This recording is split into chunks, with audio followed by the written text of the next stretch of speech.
So before we get going, as we're about to jump on the live, um, you said are you a double date kind of person, MJ, or do you enjoy double dates?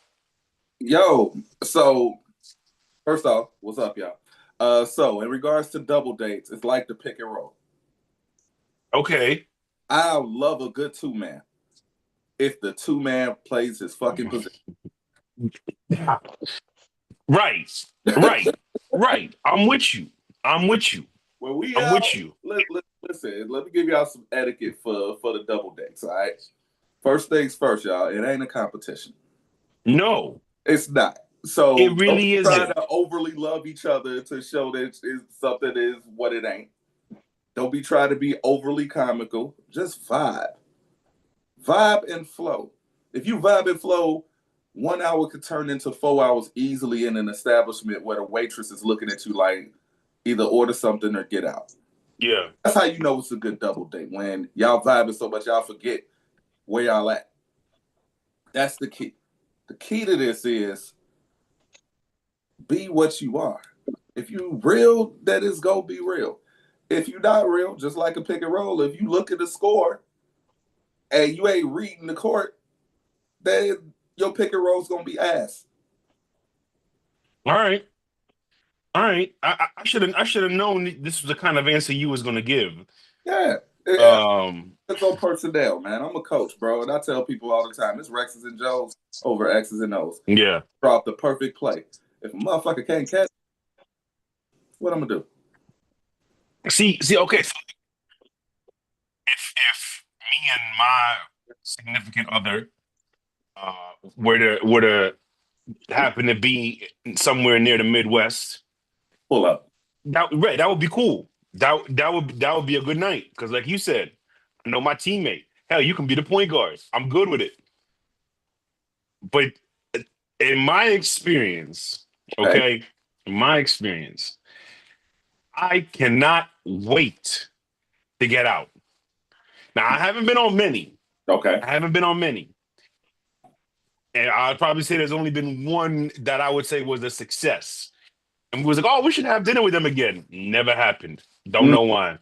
mm. No idea why. Because Uh, the good vibes, they be busy. yeah, yeah, yeah, yeah. It's probably my fault that we never did, to be honest. Because you 'Cause I was busy. like, yeah, y'all was like, you know what? Probably subconscious. I was like, you know what? It went well. Let's just leave it as a positive But just bottle experience. that up. You just want to bottle. Yeah. Yes. Yes. Let me give you an example. Do teams win championships and say we're just going to leave it at this, or do they build a dynasty? I'm asking, not challenging. I'm asking. Hey, you're right. You're right. You're right. You're right. But in some teams, it is just one and done, and y'all celebrate that for the rest of your life. And some teams, it Yeah. could be a dynasty. So Right. it all depends. It all depends, bro. Either Um, way, we are fulfilled and thankful. yes, man. So the acronym for that is FAT. So next time Yes. I call you fat, say you fulfilled and thankful, and you All take right. that and you walk with pride with your fat ass. So views from the 22. We telling you what to do. Little double Oh date my talk. God. I got the quarter zip on, so it's only right. I got the honeycomb in the tea, and Yeah. Yeah. um, turmeric and green tea. I call this Wishakila. Oh. Yeah, turmeric and green tea in it. I call this a Wishakila toddy because I wish there was some tequila in it, but that's gonna be later. So we gonna get it popping. So Every time I hear somebody talk about turmeric, it's a proud moment because turmeric is a staple yeah, of Virgin Islands everything. Like turmeric, that's our ginger ale in the islands. that's why y'all skin glow so much and why y'all have great energy. Possibly, possibly. Plus the skin thing. Also, like okay, like my grandmother, right? God rest her soul. Yeah, Her hair was about 5 feet long. I'm not kidding you, I believe it. and it was like just beautiful. Long. Nothing but olive oil. That's all it was. Ain't no Wow. Revlon, ain't no Neutrogena, ain't no whatever the Kardashians got going on. Just good old olive oil. Hey, yo, life, sports, all of it is the same. And the higher you get up, the more it go back to the fundamentals and the details. It does that every time. Like, you be climb this mountain. What's the key? Some shit you got in your cabinet.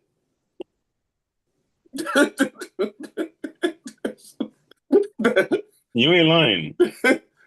You ain't lying. You ain't lying. Oh, we got ski masks during in the building. It's gonna be a problem today. Actually, this is actually like a little rug we had with a little roof. Oh, okay. And then you actually, if I wanted to get real comfortable with the junk too, you know what I'm saying? When, you know, people want to talk on the phone, you just put that junk like that. That's nice. The amount of jokes that Big Shot just wrote off of you putting that phone in like that, I can't wait to hear him. Oh, he going crazy. Hey, listen, I just want you to know, like, you know, because you always got that person that want to have them phone conversations and it's cold outside. You know what I'm saying? You be like, hey, bro, talk to me when I get in some heat. I don't want to do all that. You know what I'm saying? Hey, man, views from the Shark Tank, baby. Mark Cuban. Funny story, right? So I'm getting out the car, going into work the other day, right? All right. And I got on my non-slip 3s, right? Because, you know, the non-slip, you know, 1s and 2s, you know, we try to go to the new edition, you know? Right. With everything going, I step out the car with my right foot, and my right foot gave way. So we almost did a split with one leg in the car, one leg out. No.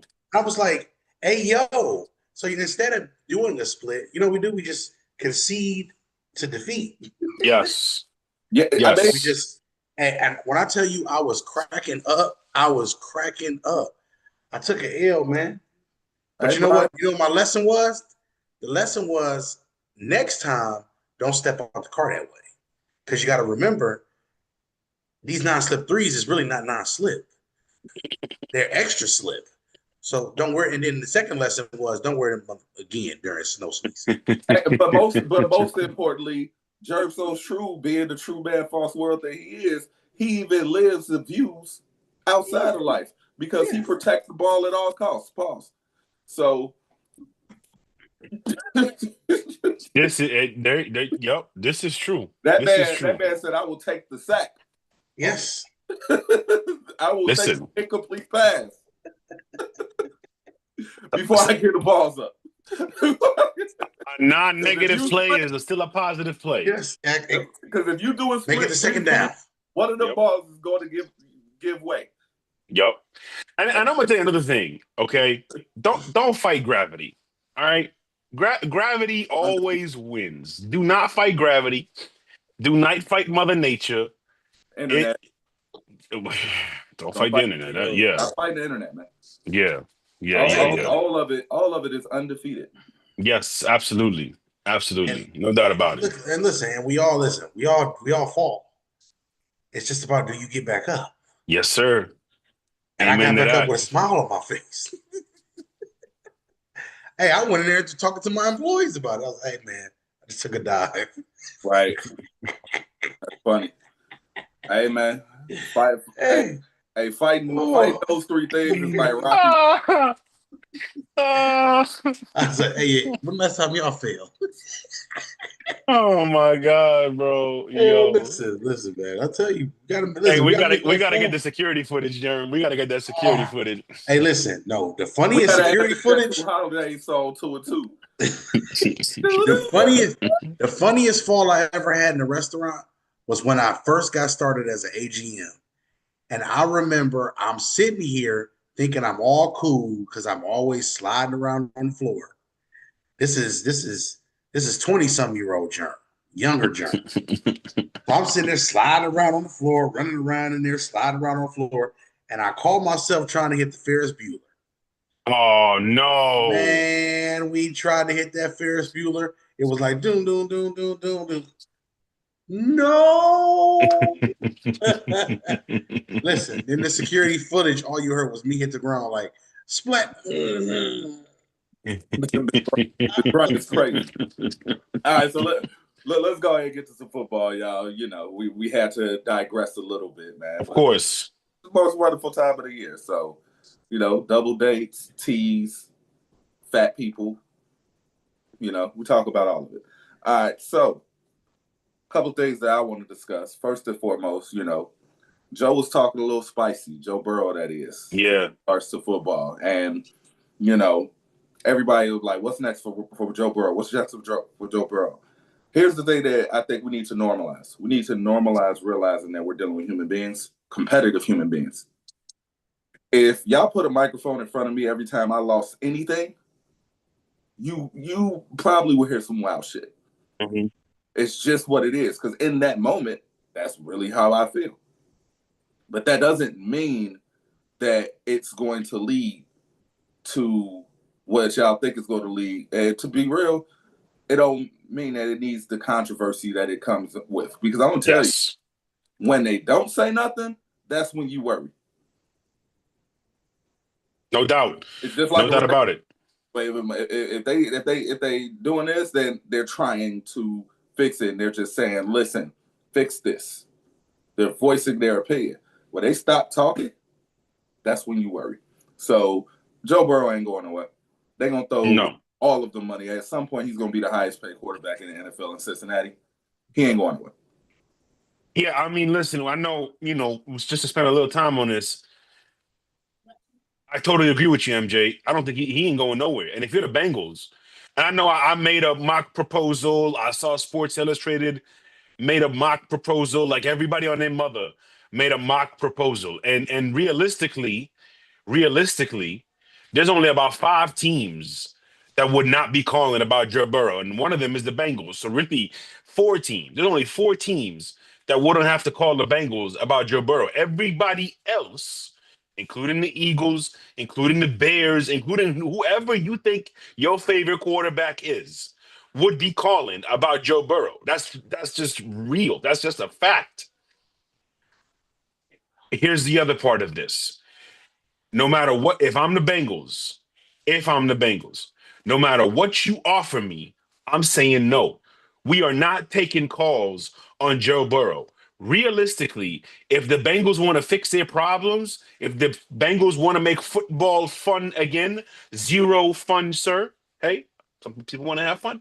If they want to make football fun again for Joe Burrow, the quickest way to do it, realistically, is to trade away T. Higgins.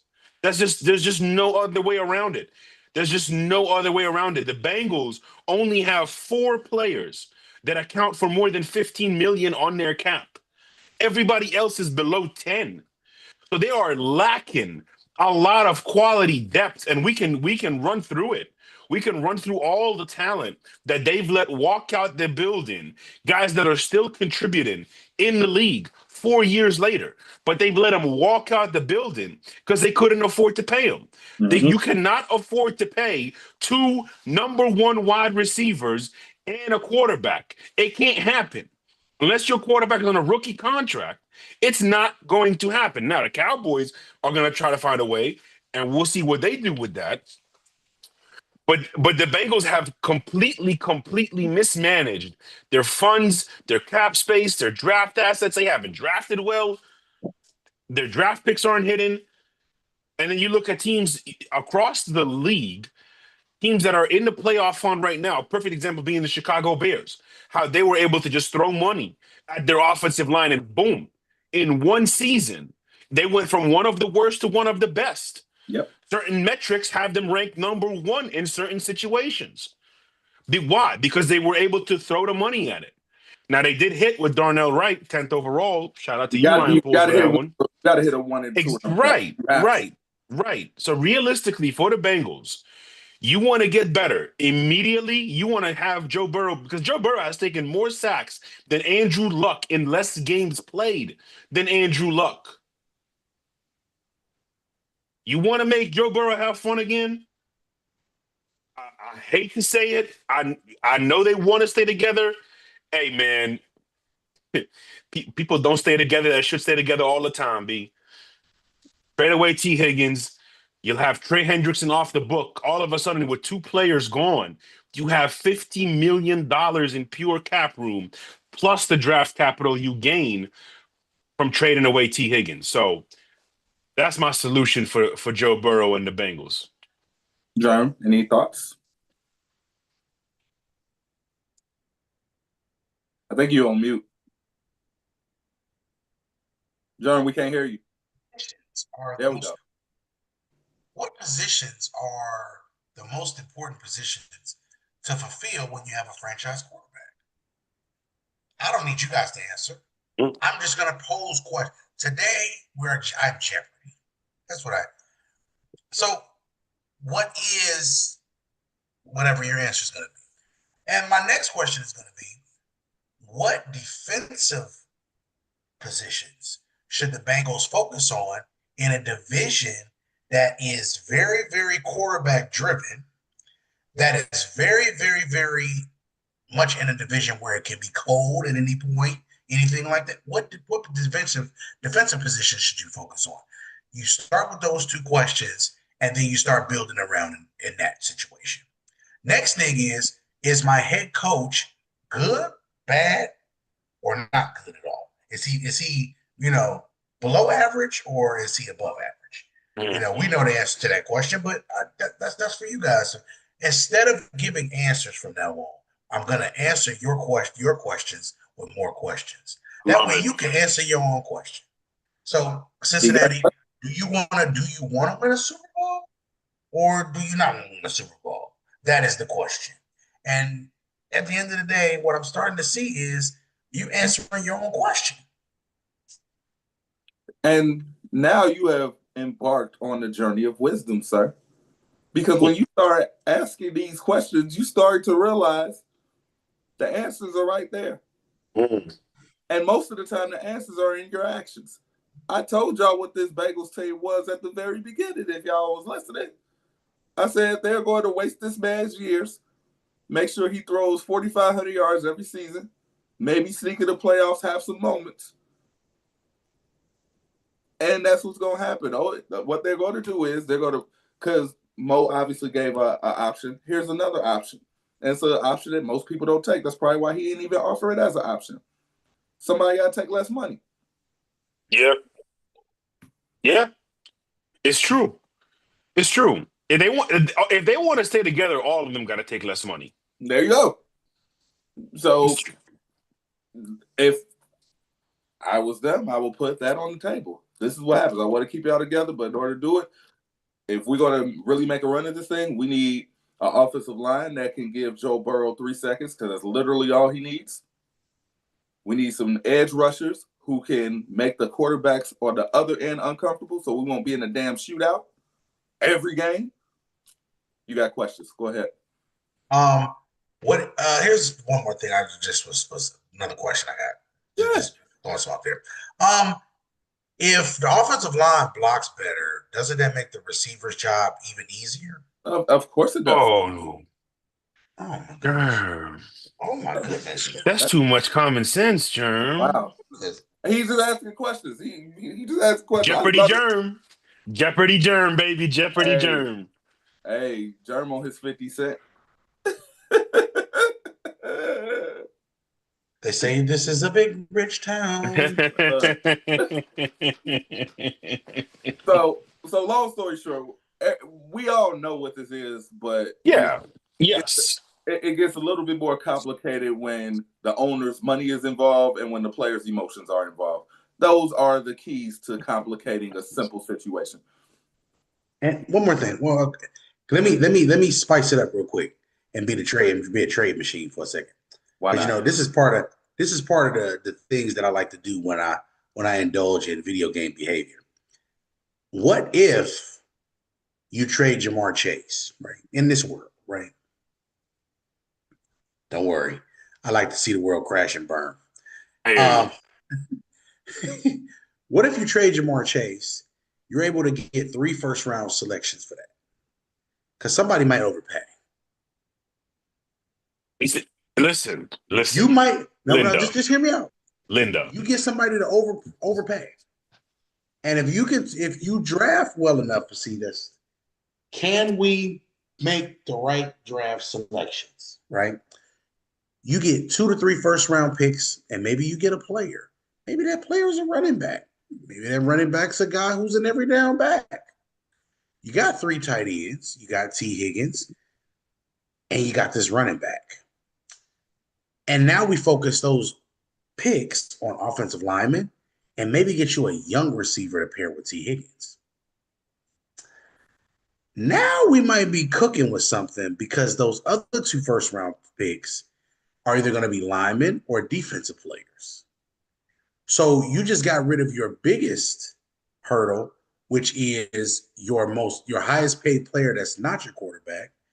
You kept the wide receiver that's probably going to be sensible money-wise going long term, because T. Higgins is never going to be a guy who will command the same amount of money as Ja'Marr Chase. That's not because he's a bad player or whatever, just because of his style of play.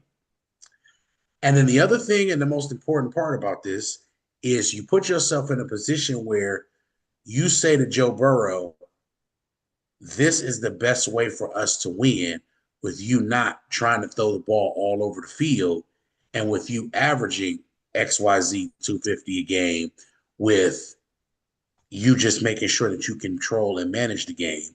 And now we protect you better. Just another thing to throw out there. I mean, why don't you just go ahead and just say it outright? Call Dallas, give me 3 first-round picks and George Pickens. They may not do shit, but the thing is, you wouldn't do 3. You would do 2 in George. Okay. 2 in George, yeah. But 2 in George is still better, considering George still feels a need whatever team he goes to, because his value is he's a down the field receiving weapon, and he's going to make catches down the field. Wait, you're saying for the Bengals and the Cowboys to trade?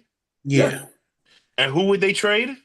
They would trade Ja'Marr Chase for 2 first-round picks and George Pickens. Ja'Marr Chase for 2 first. I wouldn't do it. If you were the Bengals, or if you were, if I was the Bengals, I wouldn't do it. But he threw out something. I don't mind it. I don't mind it. I wouldn't do it, because I think if I'm the Bengals, Ja'Marr Chase and Joe Burrow is a package. Like, if you've been in a polygamous relationship, sometimes there are situations where you do have a favorite. Joe Burrow has a favorite. He loves T. Higgins, but Ja'Marr Chase is his boy. They will not separate. You want Joe to have fun, but you're going to take away Ja'Marr? No chance. Mo, no. This man just asked the question about trading away the best player, the most financially sound. I'm with you. I'm like, if you're going to do it, let's at least make it make sense to a party that I think will go. Jerry, I could see Jerry Jones like losing 15 years of his life in a good way, getting younger, by just the thought of having CeeDee Lamb on one side and Ja'Marr Chase on the other. Yeah. I gotta be honest, I don't see it. He will throw the house at. That's you think? These are just hypotheticals. I hear you. I'm with you. Hypotheticals, and we're just asking questions. And we're just asking questions because the goal with my question. So, sorry, MJ, but the goal with my question was simply just to ask that question because it doesn't make sense financially to try to have 2 number 1 wide receivers. It never did. It never will. Mm-mm. But at the same time, we're talking about a situation where you have to look at Joe Burrow and say, is Ja'Marr making Joe better, or is Ja'Marr making Joe more susceptible to be hurt every time? Is he one of the reasons why Joe is holding on to the ball so long? Is he one of the reasons why XYZ? Because Ja'Marr was effective, can be effective anywhere. Yeah, for sure. For sure. I hear what you're saying from a football standpoint, but I think Ja'Marr is just too damn good. I love Pickens, I love Jefferson, I love CD. You go down the list of receivers that are great in this league. Ja'Marr is like AB, Randy Moss, Jerry Rice to me. I agree. So I don't think if you're gonna trade away Ja'Marr Chase, it needs to be for multiple first-round picks, multiple other picks, and you possibly try to see if you can get some capable offensive lineman, maybe. But like KG just said in the comment section, you bring in George Pickens, you still got to pay George Pickens. Yeah. You know what I mean? So now you have another problem with multiple first round picks who are going to count even more towards the cap. So Valid you point. got to be careful. You got to be careful. Like it's not just about what you can get back. There's so many factors involved. And I think if you're Cincinnati, don't get cute. Do not get cute. Just build You your want line. to Yep. Yep. There is a clear path to a solution here. And they just got to go forward with it. Now, with the Trey Hendrickson contract being out of the league, out of their hands, maybe they can afford to throw some money at their offensive line without getting rid of T. Higgins. But I think in order for them to truly have a Super Bowl roster where Joe Burrow can afford to be average on some days, T. Higgins got to go. That's just my opinion. Understood. So I mean, T. Higgins and Trey Henderson need to go because Well, Henderson is gone. 5 players. Henderson is gone. Henderson is gone after this year. He's gone. He's gone after this year. There is no ifs, ands, whats, maybes, nothing. Henderson is gone after this year. Henderson, welcome to the Eagles next year. All right, moving along. It just seemed like something the Eagles would do. You're right. All right, so moving along, MVP discussion we're going to talk about. Now, here's the irony of everything that you guys just said. A couple of guys are in the MVP discussion. Guess who they drafted in the first round, and guess what they built up? Wait for it. Line. Offensive line. Yep. So we got Drake May in the discussion. What was their first round pick? Will Campbell. Offensive lineman. We got Josh Allen in the discussion. Has a continuity of what? Offensive line. Yeah. This is not hard. Hell, even Jonathan Taylor. What did the Colts do probably better than anybody, with the exception of the fact that Daniel Jones got hurt and it was just a matter of time before his body failed on him. Offensive line, prime rib, baby. This is really simple, actually. So, the common denominator is offensive line. I really, think there need to be an award and more acknowledgement for offensive linemen, but they would never do it because that means now they have to pay them. So there actually is an award this year. This year? Yep, first time ever. There will be an offensive lineman award this year. First time ever. Yes, sir. What's it called? I think it's called Protector or something. Yeah, and I'm pretty sure it was Kelsey and Whitworth that lobbied it to Goodell, and they got it done. Yeah. Good. Yes, okay. sir. Yes, sir. I'm glad you mentioned that. No, I stand corrected. So, what were some of your thoughts on the MVP? We'll go ahead and start with Mo on this one. Okay, bet. So, listen, I think if you look at the Rams and who they have next, which I lost where I wrote down who the Rams and the Patriots play next, but they got the game today against the Lions, and then they got Seattle in prime time this Thursday. And then after that, they really don't have a major opponent. So I think if you're looking at, here it is. They got the Lions, the Seahawks, the Falcons, the Cardinals. So I think if you're Matt Stafford, these next 3 days, and I'm trying to find New England's schedule here in my notes somewhere, but I'll find it. But if you're Stafford, these next 3 days this is yours to win it. These next 3 days over these next 2 games, because if you beat Detroit and then you beat Seattle, you're probably going to lock up the number 1 seed. And if Stafford can lock up the NFC West and the number 1 seed in the NFC on prime time, optically, he's going to have a lot more energy around him winning the MVP. Now, for Drake May, you look at who they got remaining. Okay, they play the Bills today. And T-shirt game. This is a game that Drake May, if he loses this game, it opens it up for Stafford even more, but it also allows guys like Jordan Love and Dak Prescott to gain leverage on him, especially if Jordan Love can end the season hot. Right? And it starts today in Denver, where their Packers are 1-7 in Denver as a franchise. They are 1-7 8-7 in Denver as a franchise. Meanwhile, the Broncos are the only undefeated team at home this year. So I think it's a two-man race, yes. But it starts with Drake May winning today. If Drake May loses today, then it's going to be one man's award to lose, and other people will creep into the conversation.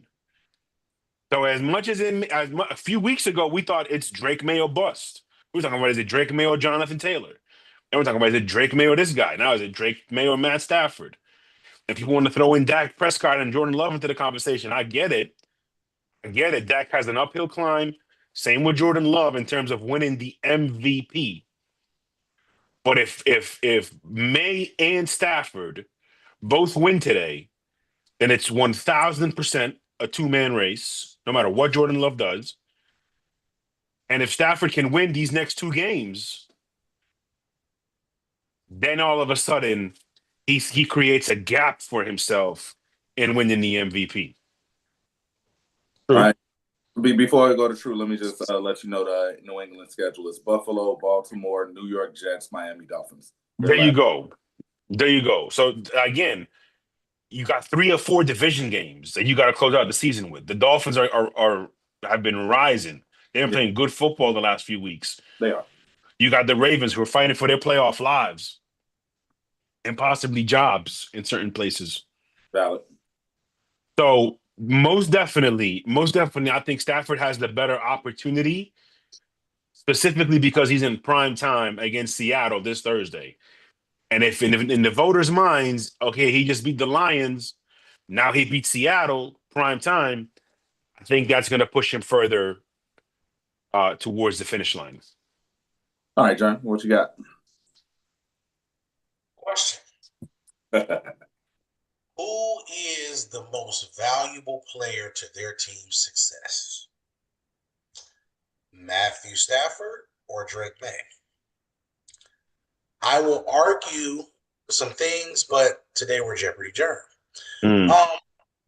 Which head coach, question number 2, which head coach is more important to their team's success?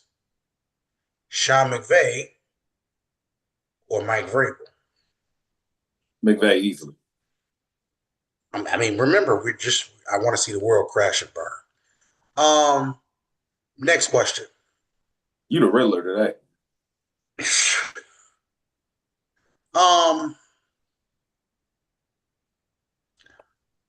Why isn't Jordan Love, if he finishes atop his division, a stronger MVP candidate than Matt Stafford?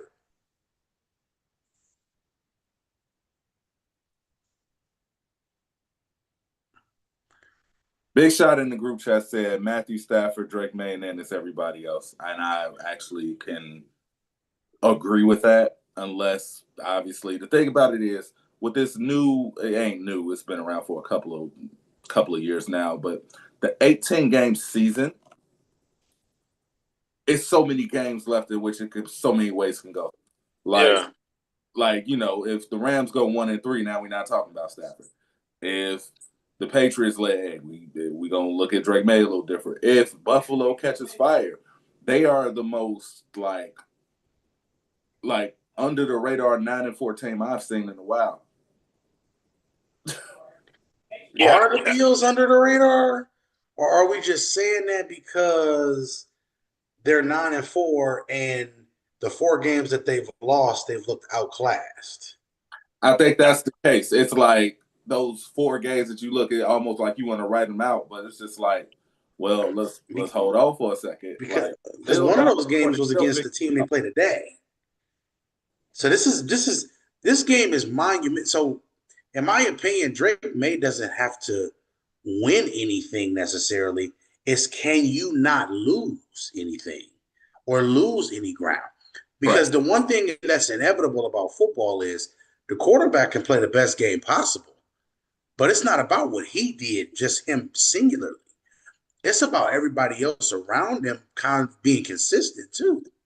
Correct. And the thing about Buffalo is, ironically, everybody around Josh Allen has not been consistent, which is the biggest issue in why that team is 9-4, and that in these big games, you got a quarterback that's got 22 touchdown passes, but he has 12 rushing touchdowns in 10 games. What is it? How many games is it? 14 games.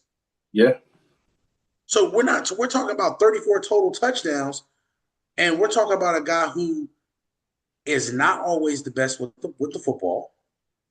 We're talking about a guy who's not always the most reliable in big situations, but you're talking about a guy who's balls to the wall. I'm going to just make a play. That's his best attribute. But I'm saying that to say for his MVP case, you could say the same thing about Jordan Love. Yeah. What Stafford has going for him in this particular year, more than any other year, is he's on Peyton, Tom Brady, Drew Brees type of time. He's in a conversation where he's protecting the ball for the most part, and he's dealing. He is the singular reason why they are atop the NFC. Period. Yeah, he's reached Luka's that. been in and out. You lost a lot of your other weapons. I mean, he's built a rapport with Devontae Adams like that. But, I mean, who can't if you're a good quarterback? We'll just say that. But we're asking the question, is this because of more of McVay, or is this more because of Vrabel? I'll just give you the answer because I just like it. The point is, Stafford is the MVP today. I don't really care what anybody says. Stafford is the MVP today. Yep. The problem is, it's just like, Mo, does Seattle pose a bigger threat to Matthew Stafford, or does Matthew Stafford pose a bigger threat to Seattle? And my answer to that is Matthew Stafford poses a bigger threat to Seattle. Yes. Because he's the type of quarterback that defense has not played on a consistent basis, that is going to move you with his eyes. He's going to do all of the things that quarterbacking is about. Yep. That makes their defense that seems up here when it's really like here. Yep. So I completely agree with you. Like it's not. I'm with you on that. Yep. It's X's and O's, bro. It's the same stuff. Yep. Again, Matt Stafford is your MVP right now. Right now. He's got a month left. It's his to lose. But if Stafford and Drake May don't handle business, then it opens it up for Prescott, Love, and Josh Allen.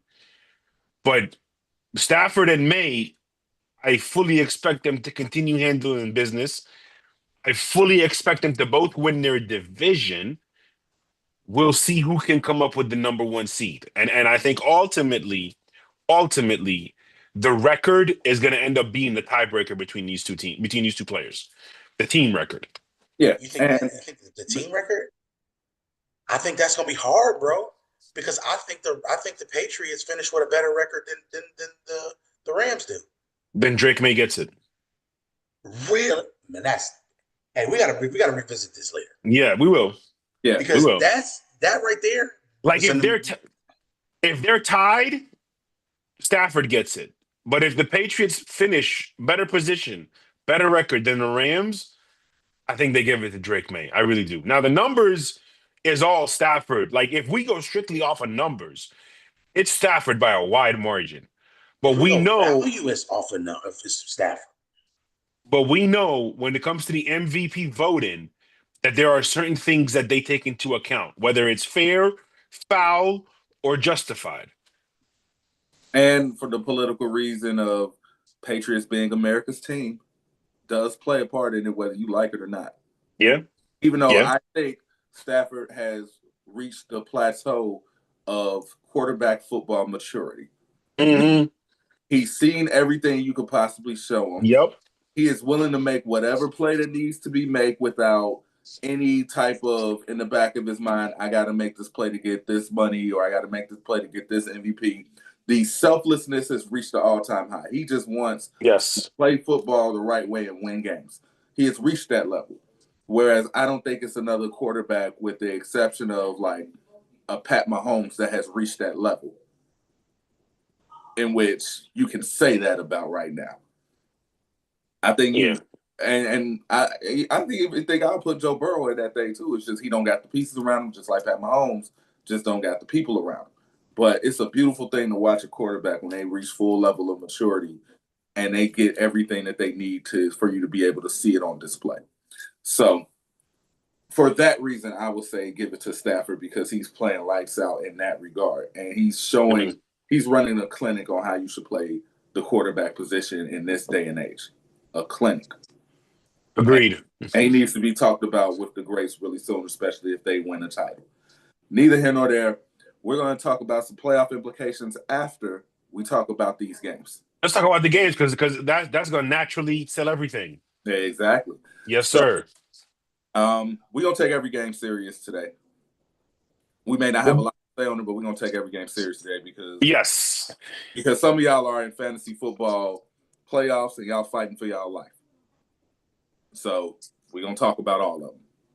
Let's start with the New York Jets versus the Jacksonville Jaguars. Jacksonville negative 1,000 on the money line. New York Jets is plus 750 on the money line. They are giving them a whopping 13.5 points. Over-under is 41.5. As of right now, before I give Mo the injury updates, obviously, if you have Brian Thomas Jr., this is implications for your fantasy team. If you got Paul, it's implications for your fantasy team. If you still believe in Wilson and the Jets, and hopefully, you're just trying to pull straws here. Maybe do you play him as a flex or not? That's some stuff that you could think about. So I would say this: Brenton Strange, if he's playing, he is. I think that is a good play for your fantasy team, and I also think that's a good bet for your parlay. Injury report, Mo? Yeah, so for the Jets, Mason Taylor is out. So is Justin Fields and Tyrod Taylor, which means that Brady Cook gets the start today for the New York Jets. Yeah. Jaguars, BTJ is playing. Jacoby is playing. Strange is playing. ATN is playing. So Jaguars relatively healthy coming into this one. They got the Jets, and then they got the Broncos, Colts, and Titans. They're 9-4 right now. The division is theirs. They are in the driver's seat for the division. You got to give them credit one way or another. Whether we trust a quarterback or not is irrelevant right now. We're just talking about the team success, and they're 9-4. Now, do I think they're going to finish with 12 wins? I absolutely do not. I think they win today, and I think they lose their next two. And it's going to come down to the Titans game in Week 17, whether they can sneak into the playoffs or not. That's just my humble opinion. Nonetheless, I think they handle business. I think Jacoby goes about for about 50 yards receiving. And I think ATN gets an anytime touchdown today as well. And give me the Jaguars to handle business. What's the final spread? 13.5? Yeah, 41.5 on the over-under. Yeah, I'll go 25-10 Jaguars for whatever that's worth. All right, John. Question. How many touchdowns does Jacoby Myers have this year? Does anybody know off the top of their head? 8 or 3. Okay. How many touchdowns has he had since he's been a Jaguar?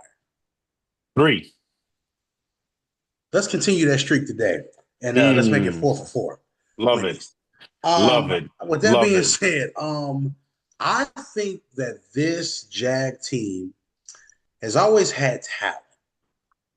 What seems to be different is we bust that AP down as perfect timing.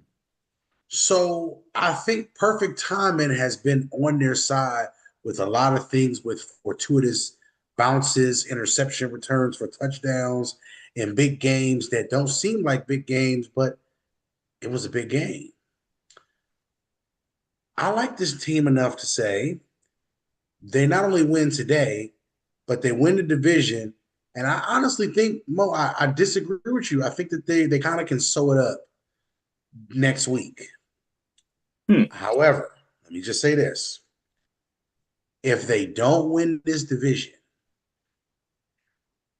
I will tell you 100% it is going to be a travesty because of where they started.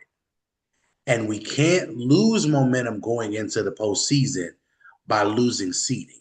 So that right there is something that I don't want to see. Okay. My last question that I'm going to pose, I'll pose that question when the other team comes up. But give me Jacksonville today. All right, moving right along, we're gonna go Washington and the New York football. So we just getting the New York's out the way real quick. So the over and under is 46.5. No, 40.5. Is that a 0 or a 6? It's got to be a 0 because there's no way it's 46. Yeah, 40.5. Oh, it is a 40. It is a 6.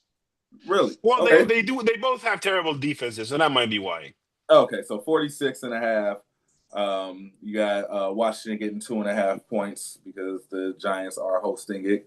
You got plus 122 for Washington, negative 144 for the Giants on the money line.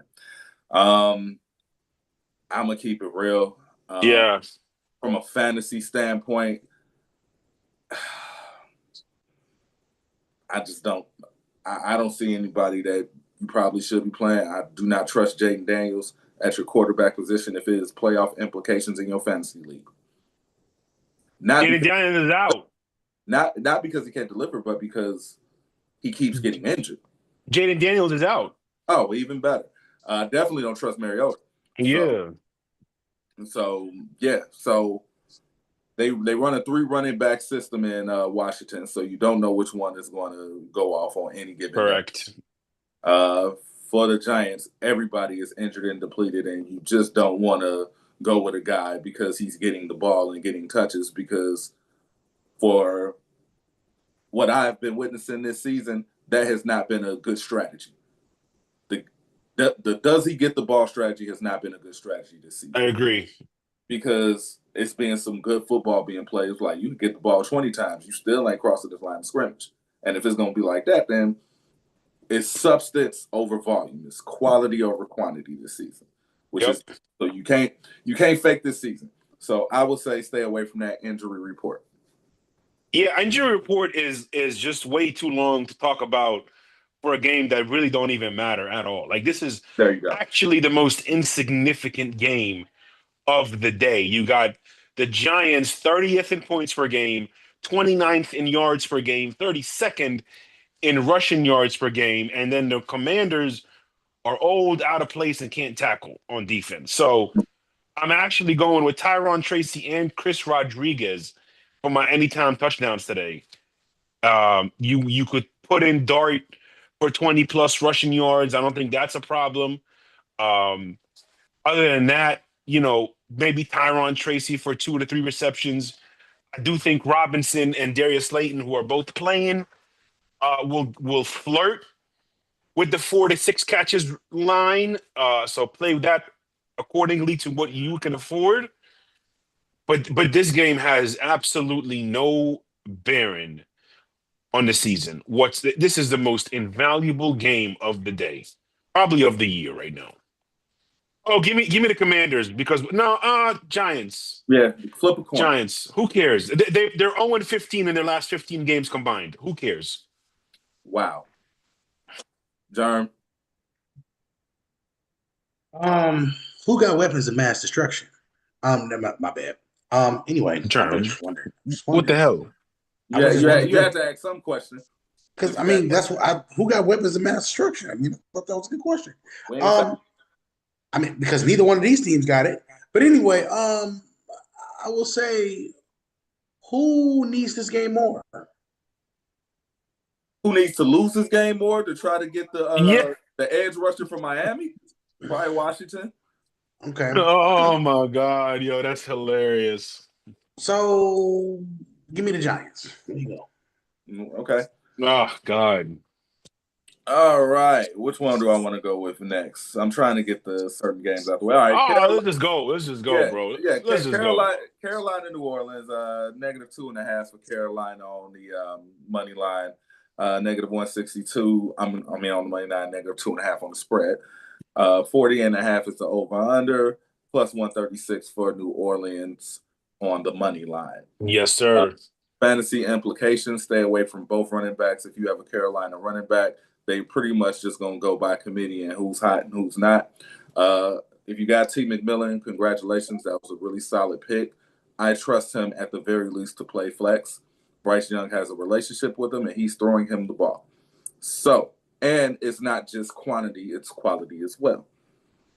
For New Orleans, the backup running back, is Alvin Kamara still out? Yes, he is. Okay, backup running back, I wouldn't mind you playing him. I think he At all. I like his lean forward ability. I like that he runs tough. He's running like a guy that's trying to get a contract, even if he can't get into New Orleans. So that hunger alone could be one of those waiver pickups if you did pick him up to actually get you over and steal a win or two, which is also should be a flex play. Mhm. Injury report. I completely agree with you. Injury report, Kamara's out. That's the only one worthy for fantasy purposes. I actually have Devin Neal in one of my league lineups, and I have Devin Neal for 60-plus rushing yards in one of my parlays. And I also think from a fantasy standpoint, you can, it's up to you, pick one of the Panthers running backs and put him for 2+ touchdowns. Because I think you have a Panthers offense that's been struggling mightily in the red zone. And I think whatever running back gets in first, I think they'll also continue to try to give him that opportunity later in the game. So definitely a very attractive matchup for all running backs involved in this game. Like I said, Panthers are struggling with the red zone. They control their own destiny. They're 7-6. They got the Saints, the Bucks, the Seahawks, the Bucks. So this is a must-win game. They cannot afford to drop this. I know the Bucks lost to Atlanta, but you still got to play the Bucks twice, and you got to play the Seahawks. Correct. So the Panthers have no wiggle room to drop any games, and we've seen with divisional games this year, really every year, divisional games are unpredictable. The records do not matter At all. and the later in the year, the less the records matter. It's just the truth. It's a divisional game, so you never know what's going to happen. So it's going to come down to three things: red zone execution, taking care of the football, and making sure your run game can get you through this game so you can have a nice home stretch to close out the season. I think the Panthers win this game because it's in New Orleans. You know New Orleans is not going to lose by more than 6 points. Nah. So you could go an easy alternate spread of +6, +5.5, still at -180. So I'm taking the Panthers 22-19. Okay. John? Is Bryce Young a franchise quarterback? Yes. Give me the Panthers. Okay. Yes. Yes. All right, moving right on. Next game on the docket, we got Minnesota, Dallas. Minnesota's +6.5. We got +235 on the money line for Minnesota, -290 on the money line for Dallas. 47.5 is the over and under. Obviously, Dallas is trying to get in the playoffs. I will say this is the reason why you drafted CeeDee Lamb for their playoffs. So don't even think about it, obviously. I also would say Ferguson is a good look. With Minnesota, it's just so many struggles at the quarterback. So I guess get the field goal kicker. I mean, Yeah. You're not lying. But Minnesota did play well last week. So we don't know if they just on a spoiler tip. They could be on a Miami shit in which they just finally caught lightning in the bottle, even though it's not going to do anything for their playoff implications this season. Maybe it could be like a momentum shift moving forward for next season, which a lot of teams are looking to do. Of course. It's good for your culture and good for the locker room. Like, yeah, we figured it out too late, but let's use this momentum going forward. It could very well be that case. Injury report. Yeah, so for the Cowboys, Tyler Guyton is still out, which is a big deal, but hopefully he'll be back soon. Jake Ferguson is actually listed as questionable, but he should be playing. It's a calf injury. Calf injuries are very weird. So he should be able to go, though. Jadeveon Clowney, even though he's listed as questionable, He's 100% expected to play. Excuse me. This snowstorm and this cold is messing with me, man. But now Trevon Diggs is interesting. Trayvon Diggs, because all signs led or indicated that he would be playing this Sunday. Okay. Apparently, he will not be playing. And there are reports that are coming out from Jordan Schultz, who's a fantastic beat reporter.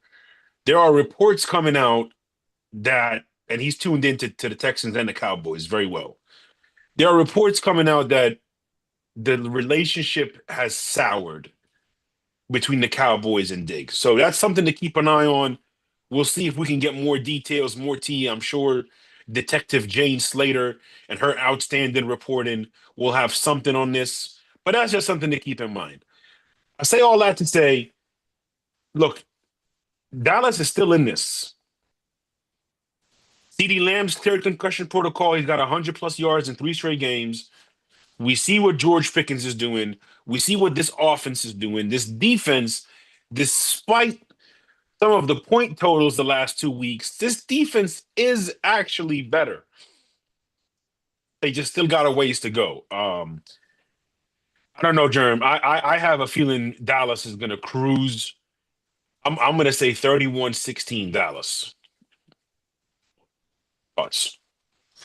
Is this the year that Dallas can get over the proverbial playoff hump and maybe make a push for the NFC Championship game?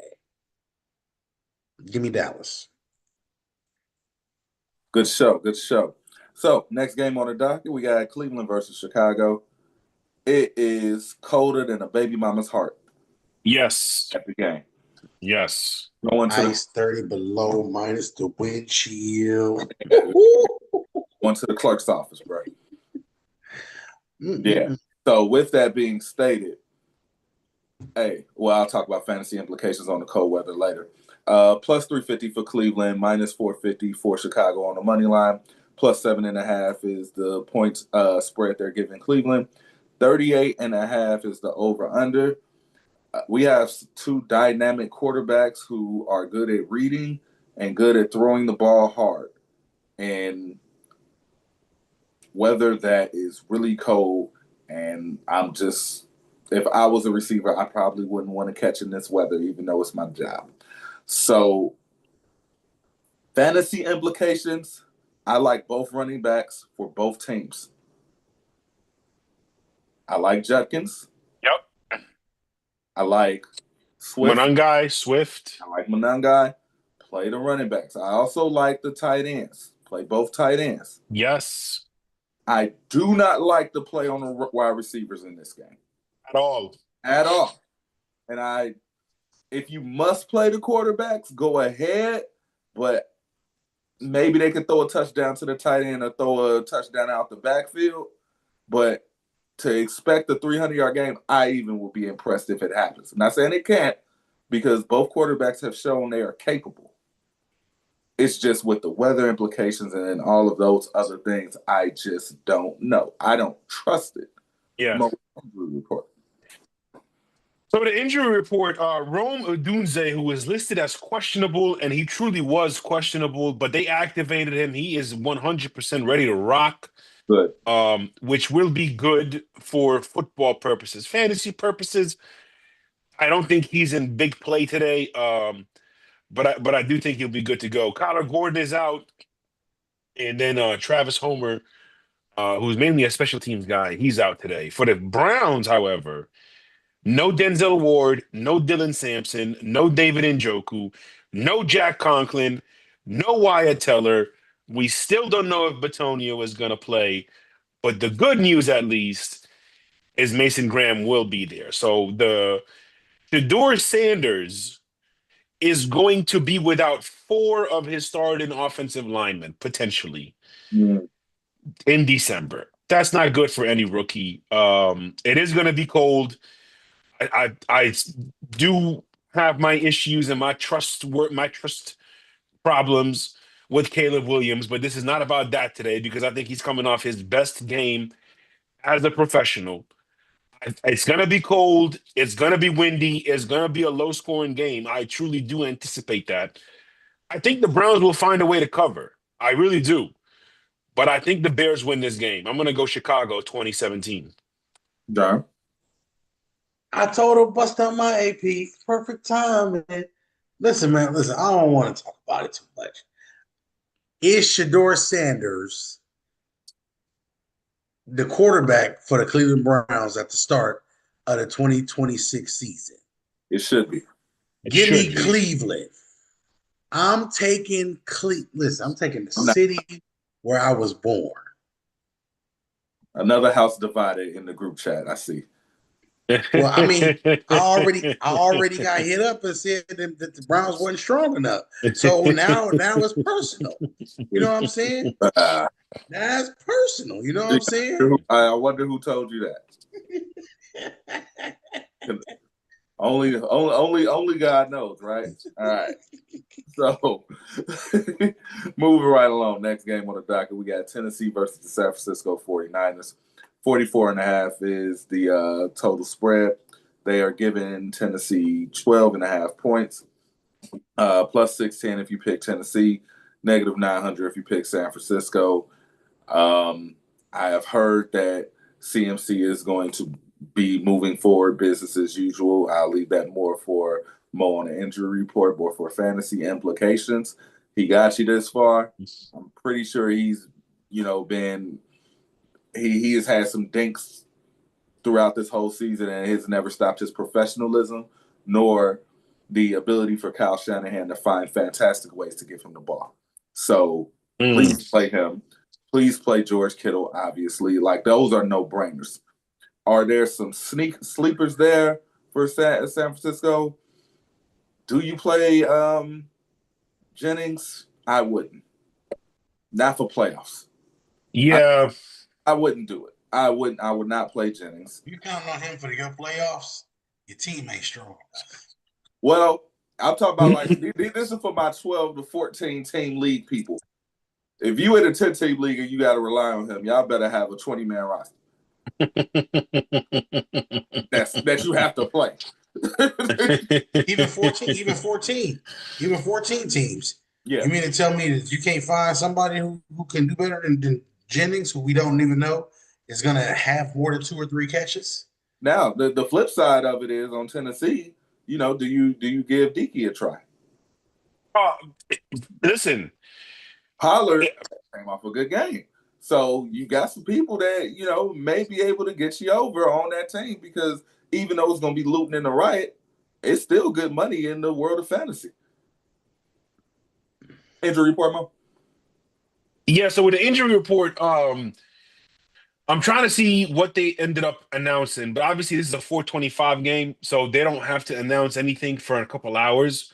But for the Titans, they got 3 offensive linemen that are potentially out, and Moore, Zeitler, and Cushenberry. Zeitler should be playing, however, but just keep an eye on that to see, because that will affect their efficiency in the run game, depending on who's out. For the 49ers, Bethune is out, and Yetur Gross-Matos is also out, both defensive stars. Bethune is the one that replaced Fred Warner, and ironically, he probably just played himself onto the starting roster next year when this defense is fully healthy. So it's scary. Yeah, which is very scary. Absolutely. Christian McCaffrey, I know anytime he pops up on an injury report on a Friday or a Saturday, it's scary given his history. From my understanding, there's nothing to worry about. He's 100% good to go. It's going to be business as usual.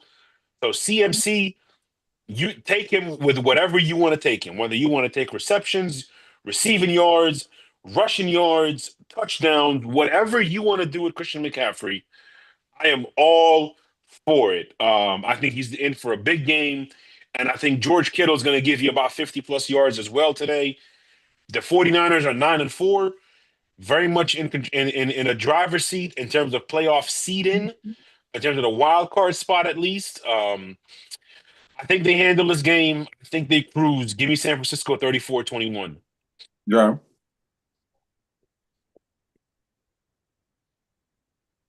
Is Cam Ward the rookie of the year offensively?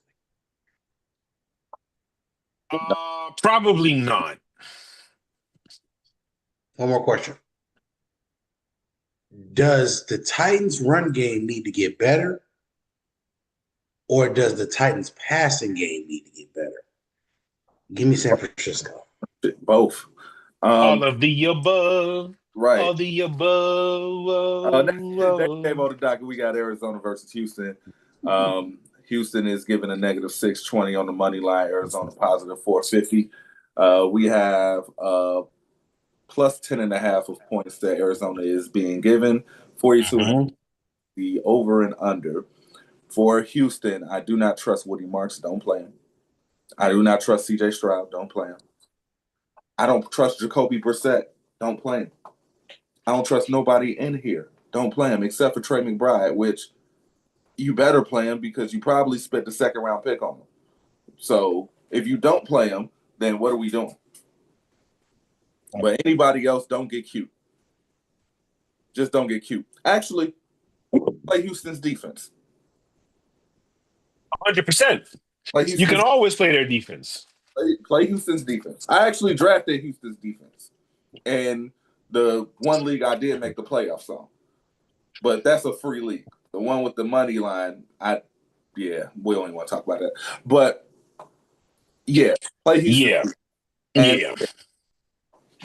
Injury report, Mo? Yeah, so Marvin Harrison is out. Same with left tackle Paris Johnson. We will see if Bilal Nichols and some of their corners can go.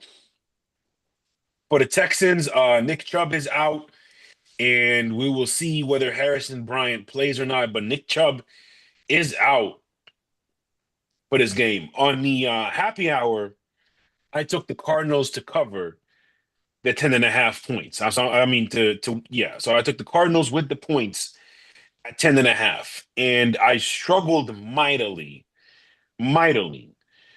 to stick with this, and I'm gonna stick with it. You got the Texans, who I think is by far the best defense in the league.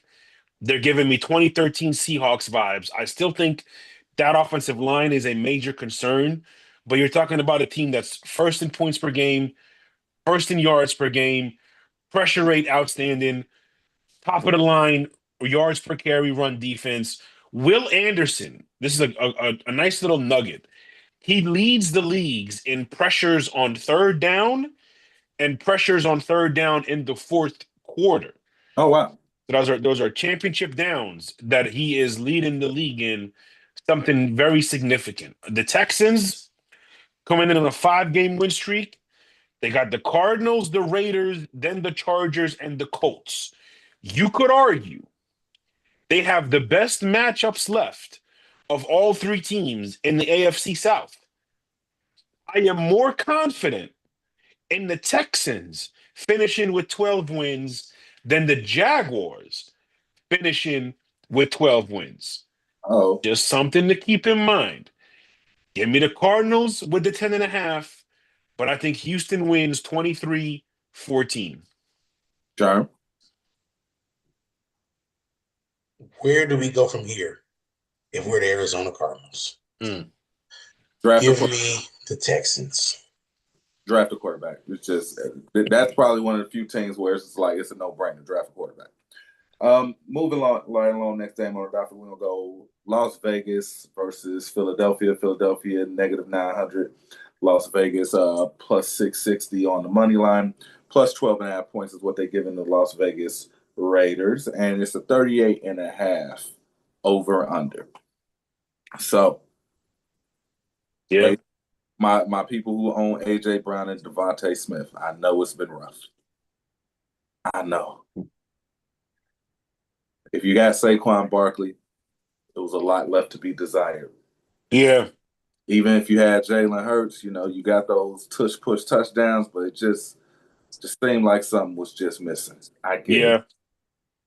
But I'm going to tell you like this, and I call this the PO theory.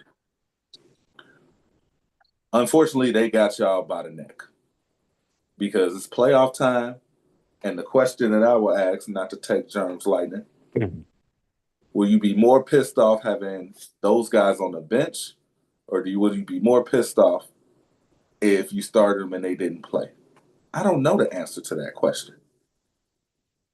That's why y'all get paid the big bucks. Yeah. I think the easiest start of the week is Saquon Barkley. Believe it or not. I think he's in for a 60, 70-yard game at minimum. He should be getting in the end zone at least once. This should be a Saquon special. No Lane Johnson, no Jalen Carter.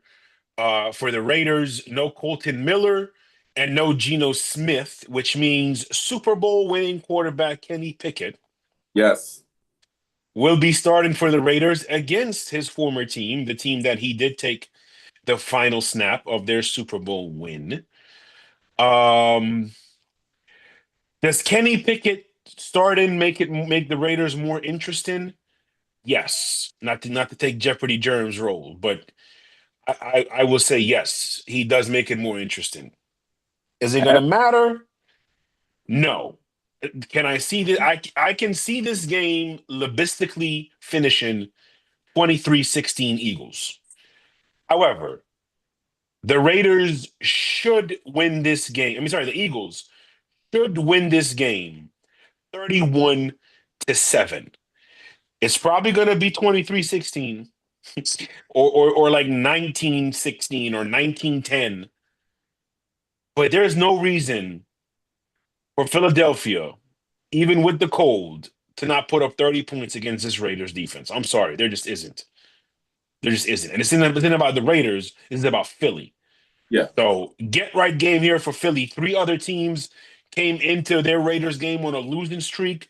They got right against the Raiders, and they have taken off since. I can actually give you those 3 teams real quick if I could find it. It's kind of funny that the Raiders are sort of like the good luck Chuck. The Bears came into the game 1-2.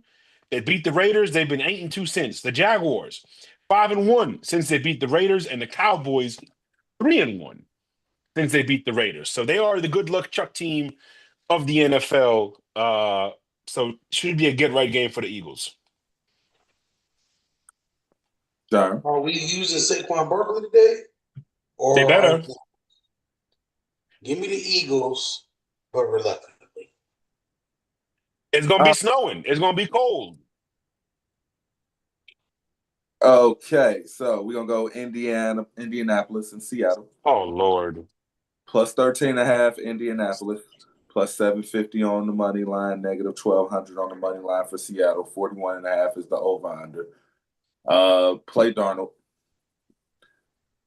If you have Jonathan Taylor, I'm sorry.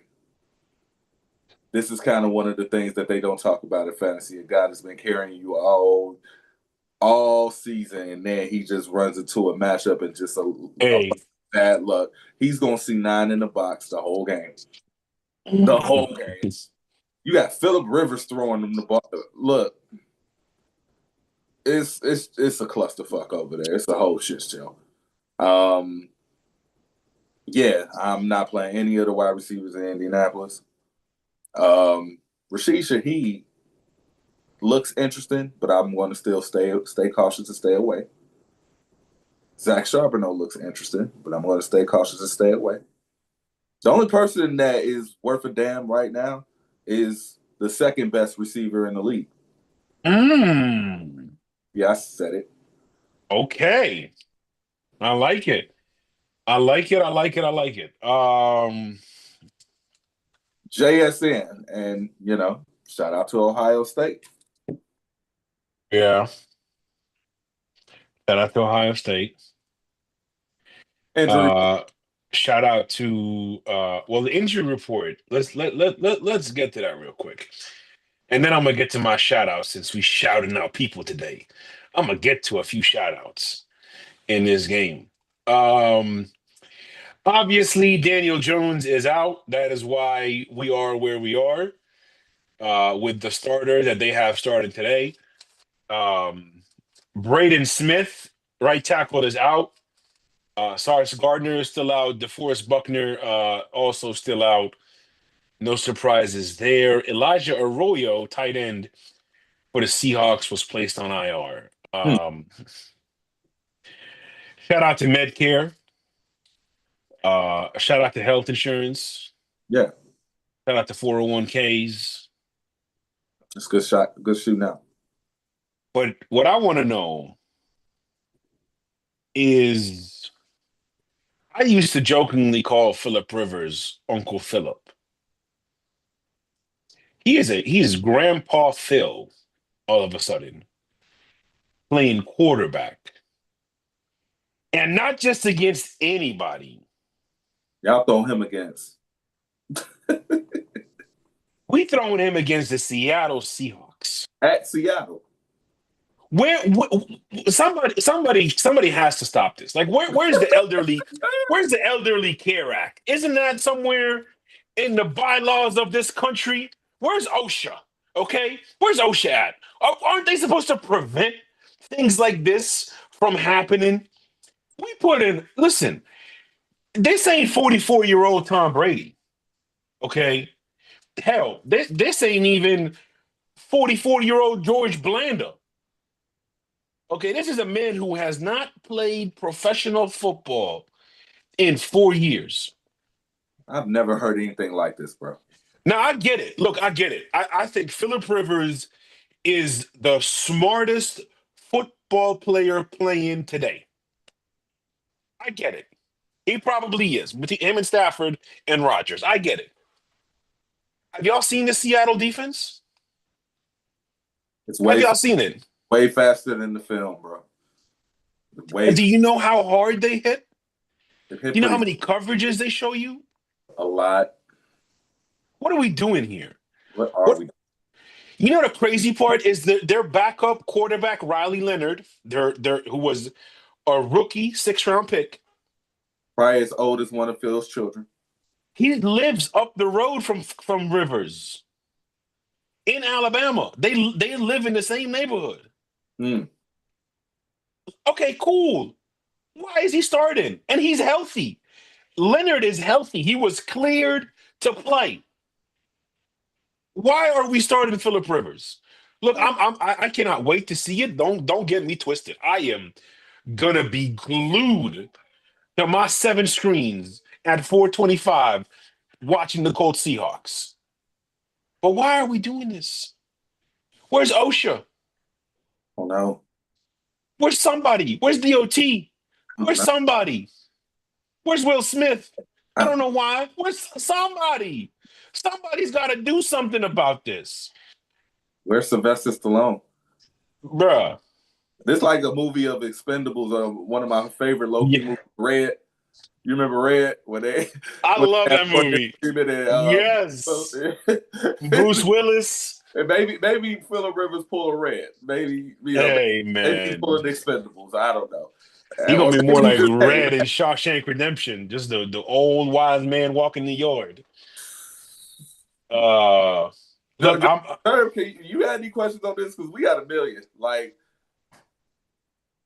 who's gonna win the game? I think I know this. Give me Seattle. yeah, no doubt. Seahawks. Look, I would like to see Philip Rivers, and I would like to think he's going to have a good game. I think Seattle rolls 34-13. I think Philip trolling Matthew Stafford. That's what I think. Personally. This is the troll job. We're like, how many yards away from me? Nah. Hey, I'm coming back. Shout out to Stan Ross. You know what's funny? Shout out to Stan Ross. Oh my God, that's one of my favorite movies. I don't care what anybody says. Yeah, man. But here's the last thing I'll say, right? All right. Because this is all fine and dandy and well. I want to see Philip Rivers play well. I really do. Why not? But I am not joking when I tell you I am concerned for this man. No, I am genuinely, because at the end of the day, he still got kids. He got grandkids. And somebody pointed out that once the 5-year mark hits, you lose all your benefits. Yeah, from the NFL. So I don't know if he came back just to make sure that clock that man resets. play one series and get his insurance. I ain't even mad at him. Hey man, the system be finessing. Oh my God, Let's yo. do it, Phil. Anyways, Let's do it, Phil. let's move on because we got to finish this up. Let's roll. All right, well, 5 more games left. We got Baltimore, Cincinnati. We left the best for last. You could sneak in some playoff implication talk and some possibilities as well as we talk. Yeah. Negative 152 for Baltimore, plus 128 for Cincinnati on the money line. They're give Baltimore negative 2.5 points. It's 50.5 on the money line. I don't got to name the heavy hitters on who you should play, but the big question is, do you play Lamar Jackson or not? The answer is you probably spent the 3rd round pick on him. I would play him. That's exactly what I did. You ain't going to like the results. Like, it's a 70% chance you're going to hate the results. But yeah, unless you picked up like Drake May off the waivers early, or you picked up somebody that's like a no-brainer, you got to play him. I'm in a 2-quarterback league with Joe Burrow and Lamar. So it's my bye week though, so I'm not going to reap any of the benefits of this because I got to do that. Huh? How did you do that? That were 2 of my first 3 picks. That's how I did it. You give me a 2-quarterback league, guess who I'm going to put as importance? My 2 quarterbacks. Absolutely. I'm with you. I'm so with you. Y'all reach for these running backs all you want to. I'm solidifying the QB position because simple math said 30 teams, 10-man league, 2 quarterbacks. Yep. Odds. Y'all can take me to Vegas if y'all want. Injury report. Yeah, injury report. Rashad Bateman, he is gonna be questionable, but he's out actually. And then T. Higgins is out, and Shamar Stewart is out as well. 6 and 7 for Baltimore. They are the 9th seed. They got the Bengals, Patriots, Packers, and the Steelers. And the Bengals are 4 and 9. For the Bengals, this is a must-win. There is still a path to the playoffs if you're the Bengals. Ironic. But they got to win today. And if they win today, and the Steelers lose to the Dolphins and the Ravens, and the Bengals win out, the Bengals will be the AFC North champions. So it is not a difficult road because Pittsburgh has Miami, Detroit, and Baltimore. That's not going to be easy. Yes, and they got to play Cleveland in between them. But Detroit, Miami, Baltimore. If Pittsburgh loses those 3, then the Bengals win the AFC North. Is it possible? Yes. Is it going to happen? Very unlikely. I saw last week that Lamar Jackson looked the best he's looked all year. I know the numbers don't show it. I know the results doesn't reflect that. But I thought that was the best Lamar Jackson that we saw all year. And I think the Bengals, they have they are vulnerable to a lot of things. We know that as a defense. They are the worst defense in the league. One thing they're definitely vulnerable to is quarterback running the ball. So I think there's an opportunity for Lamar Jackson to give us about 40 rushing yards and a touchdown today, which is what I'm hoping for. But logistically, you can see it. Logistically, it should happen. Logistically, it is going to be available for him to happen. You keep giving Derrick Henry the ball, 25 carries again. There is nothing wrong with that. Keep doing that. That is what you need to do. Baltimore's defense has been the best red zone defense in the league over the last 2.5 months. Great opportunity for them today if they can slow down the Bengals from scoring touchdowns. I'm going Derrick Henry 90+ rushing yards. I'm going Mhm. Jamar Chase, 70+ rushing yards, and both of them to score a touchdown. Germ. Oh, give me the Ravens to win, by the way. See, I'm fighting with this game for two reasons, right? Because the Ravens need this game, but most Yep. importantly, this is always a shootout every time. It's always a shootout. So I'm taking the over on the points. I'm give me Cincinnati to sweep Baltimore today. Mm. Moving on right along. Next game on the docket, we got.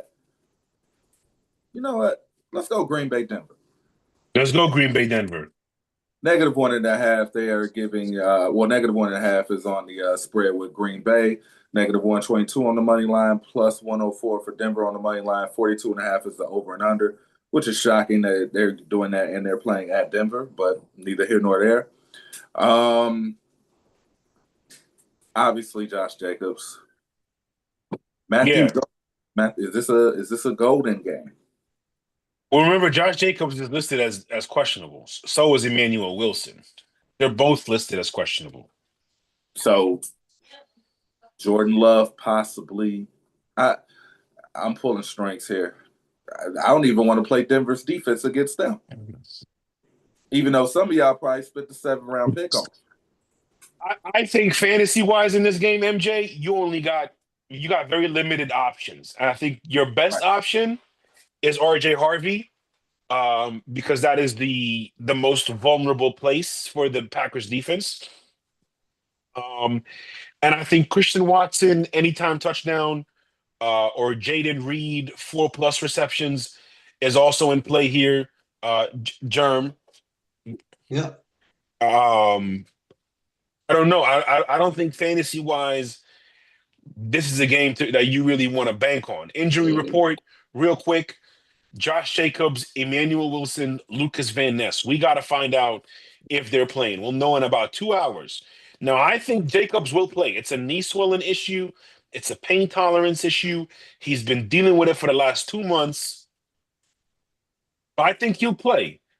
But it is something worth keeping an eye on. To me, very simply put in this game, I'm going to keep it very simple. This is a Jordan Love, you better special. It just is. If the Packers want to win this game, it's going to be on Jordan Love making plays. I'm not expecting him to go out there and light it up. But I do, in my heart of heart, believe that if your quarterback is an elite quarterback and he's on his elite game, you can throw against this Denver defense, especially against the second and third corner. And Pat Surtain hasn't been quite the same. Still great, hasn't been quite the same. So I wholeheartedly think this is a prime game for Jordan Love to solidify himself as the creme de la creme when it comes to quarterbacks in the NFL. Give me the Packers to win. They are 1-7 against Denver. Denver is undefeated at home. I understand all of that, believe me. But you're talking about two defenses that rank top 5, top 6 in all metrics, all statistics, all categories. The film reflects it. I think Micah Parsons is gonna make life hell for Bo Nix. I think if Lucas Van Ness is playing, that's gonna do a whole lot for how they want to scheme, how they want to attack, how they want to align their pressure packages. I think Green Bay is going to win this game. I didn't write down a score, but I'm going to give you a score of 22-20. Green Bay. Jerm. So we got an over? I don't know if it's over. I actually took them -2.5, even though it's now moved to 1.5. Over under is 41.5, right? 42.5. 42.5. 42.5. I like the over here because I think we're going to get a good game. Right. I think we'll get a nice 23-20 finish at the worst. Here's the thing. Have you ever needed to pop your back real quick and then you lean back and then, yes. Man, listen, I feel like a new man. Yes. Anyway, with that being said, here's the beautiful thing that I like about this game the most. Number one, we got two quarterbacks in two different directions. One is solidified himself in the ranks. The other guy is trying to find his rank. I like this type of matchup because this is the game where Jordan Love can be like, hey, I'm the NFC version of Pat Mahomes, and you just some dude that's trying to be a clone. I want to see two major things today from the Green Bay Packers. I need to see this pass rush get home a little bit more and help that back end out a little bit. That's what I want to see today. Denver is a good team for us to see to get a little bit of a gauge of where we are because Denver has a really, really good power running game. No J.K. Dobbins and this R.J. Harvey kid, I think, is a really good complementary piece to what they can do in the passing game. Now for Green Bay, it's really simple. You got all of these receivers, all of these different receivers, different make mats, different guys that do different things. That's the perfect type of receiver tree to pull up to a game like this. There is nothing one player can't do, but there's nothing, every player has their own niche. Give me Green Bay today. I need to see them win this game 26-20. I love it. I love it. I think that's a great score. You said Denver? No. Oh, Green Bay. Okay, my bad. If it ain't Old Bay, give me Green Bay. Yeah, I mean, we'll again, this for Jordan Love, like they gotta go out and take it, and I think for Denver, the only way they can keep that from happening is heavy, heavy run game, heavy on the run game. But I don't think the perimeter will be a factor at all for Green Bay today. For Broncos today, and I think that's going to hurt them. Unlike the Lions and Panthers game, where the perimeter game is going to be crazy. But so next game on the docket. Speaking of the Lions, we got the Lions versus the Los Angeles Rams. Mm-hmm. They are giving Detroit 5.5 points on the spread. Plus 215 on the money line, negative 260 on the money line for the Los Angeles Rams. 54.5 is the spread. Play everybody leisurely. All of them. Agreed. Kicker. Agreed. Play them all. This is totally agree. This is one of them things to where it has nothing to do with the level of play of both defenses. It's just the superiority of the skill players on offense. Mm-hmm. Totally agree. At best, it's bend, don't break. And whoever can probably force more turnovers. This is the type of game that I'm looking at. That 54.5, I want to say over. Definitely. I want to. So, for fantasy implications, this is a game you're going to want to watch. Mo, with the injuries, I'll give that to you because my dog is crying. You good, bro. No, you good. Yeah, the over-under is still at 54.5. Injury report. The Rams are healthy. For the Lions, we'll see if Taylor Decker plays.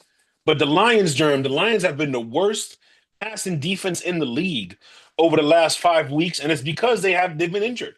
They got no Brian Branch, no Terrion Arnold, and no Kirby Joseph. So I think if you're the Rams, you do things today. You come out passing in order to open up the run game because the Detroit Lions run defense is still top 10 in the league. So if you're the Rams, look, you come out, you pass the ball, you take advantage, you attack aggressively with Puka, with Devontae, with everybody else that you want to attack with. And then you can start to throw out the 13 personnel. You can go a little heavier. You can see if Detroit is going to match or if they're just going to protect the pass all day. And then you can go from there. So I think the chess match ultimately goes to the Rams. I think the longer this game goes on, the better it favors the Rams, which is crazy because they are the better football team. So for Detroit, I actually think in some ways this is a bad matchup, and it's going to come down to Jared Goff and St. Brown and Jameson and Jahmyr Gibbs. You got the number 2 and number 3 offenses in terms of efficiency. You got both top 10 in rushing offense and rushing defense. So there's a lot of things that can go either way. There's a lot of things that can cancel each other out. But ultimately, I think the winner is going to come down to these two great quarterbacks. Well, one's great, one's good. I think it's going to come down to these two quarterbacks and how they ultimately perform. The irony is they both traded for each other too. This saga is 100%. 100%. They both have the same exact wins as well since that trade. crazy. Stafford has more Super Bowls, obviously. Like I said, I think the Rams win this game 38-24. I think with the injuries in the secondary and the fact that the Lions struggle with play action, they struggle to defend quarterbacks that are under center. That is the Rams' absolute specialty. I think the Rams handle this game 38-24. Yeah. Who needs this game more? The Lions or the Rams? Lions. I think it's equally important to both of them, actually. Mm-hmm. The Rams need to sew up the number 1 seed, and the Lions need to get back on track. So with that being said, I'm going to go ahead and roll with the Rams as well today. I think that Detroit is just in a unique situation where the roster's not trash. There's nothing wrong with what you did, but it's just hard to duplicate 15 wins from a year ago. Facts. Understood. I don't know how this game got this long, but it's not a bad game. But, it's a good undercard for the final game. But we'll talk about it. Los Angeles Chargers versus Kansas City Chiefs. Negative 260 for the Kansas City Chiefs, plus 215 for the Los Angeles Chargers. Plus 5.5 for the Los Angeles Chargers, and the spread is over-under is 41.5.